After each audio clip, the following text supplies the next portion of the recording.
પોતાના પરિવારની અને પોતાની ચિંતા કર્યા વગર હર હંમેશા માટે એસસી એસટી અને ઓબીસી સમાજના દરેક મુદ્દે જ્યાં જ્યાં અન્યાય થયો છે ત્યાં ત્યાં ન્યાય માટે લડવાનું કામ માત્ર ને માત્ર ચૈતરભાઈ વસાવાએ કર્યું છે।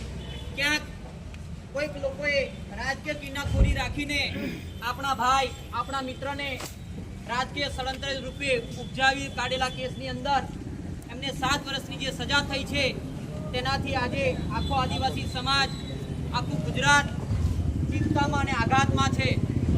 સાથે સાથે એ પણ કહેવા માંગુ છું કે આપણે સૌ એક દ્રશ્ય જોયું હતું કે શકુંતલાબેન છે જે ચૈતરભાઈ વસાવાના ઘરે કામકાજ કરે છે તે 18 દિવસનું બાળક જ્યારે જેલમાં લઈને જાય છે ત્યારે આપણા આંખમાંથી આંસુ પણ આવે છે અને સાથે સાથે ગુસ્સો પણ આવે છે।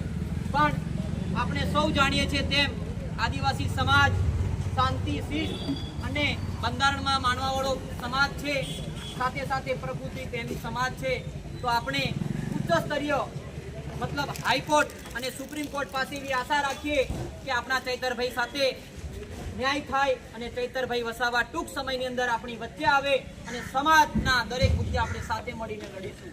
બસ આપ સર્વે મને શાંતિથી સાંભળ્યો એ બદલ આપ સર્વેનો ખૂબ ખૂબ આભાર। હવે આપણા